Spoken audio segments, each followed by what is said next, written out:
ครับสวัสดีครับก็ฟังครับให้ชัดทำยังไงของรถสมิลี่ครับโคด้วยปาล์มบอกนะครับ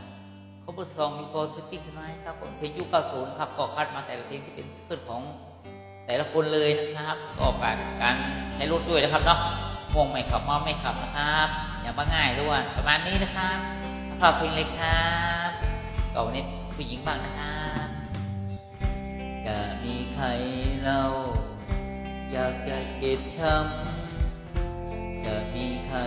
บ้างเกี่ยวกันเสียน้ำตาไม่มีทางให้ใจไขว่คว้าที่ได้รู้ว่า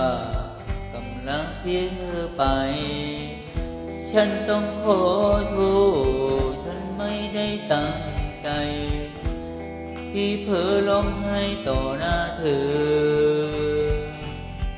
มันคงเกินยอมรับอยากเพียงรั้งเธอให้อยู่ทั้งที่รู้ว่าสายไปให้ฉันทำอย่างไรให้ฉันมีทางเลือกไหมทางเลือกที่ดีกว่าเสียใจฉันมีหรือเปล่าชีวิตฉันมีเพียงแต่เธอให้ฉันทำอย่างไรก็ฉันรักเธอจนหมดใจทั้งเลือกทั้งหมดของหัวใจฉันเลือกเพียงเธอแต่วันนี้ฉันควรทำอย่างไรจะอยู่ไปยังไงวันนี้บเหตุเกิดขึ้นยังไงพวกความประมาทเลิศนี่นะครับนอกจากข่าวนะเห็นแล้วสงสารครับเนาะผู้ที่ตายนะครับนะหากมีใจเมื่อเจอกับเราเปิดใจไว้บ้างหากรักนั้นเป็นไปก็คงไม่เจ็บไม่ต้องปวดใจไม่ต้องร้องไห้ให้ใครเห็นน้ำตาฉันต้องขอโท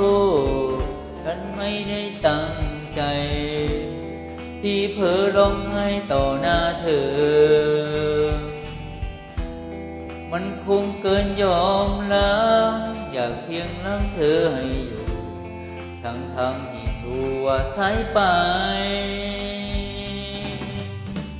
ให้ฉันทำอย่างไรเธอให้ฉันมีทางเลือกไหมทางเลือกที่ดีกว่าเสียใจฉันมีหรือเปล่ากับชีวิตฉันมีเพียงแต่เธอให้ฉันทำอย่างไรก็ฉันรักเธอจนหมดใจทั้งเลือกทั้งหมดของหัวใจฉันเลือกเพียงเธอ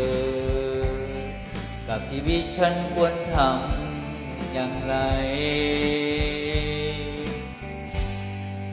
จะอยู่ไปยังไงเมื่อเธอไม่มีใจโอเคนะครับขอบคุณ FC ด้วยครับที่กำลังกดหัวใจกดคอมเมนต์ครับทีนี้คำพันหมดแล้วนะครับขอบคุณครับหวานเจี๊ยบ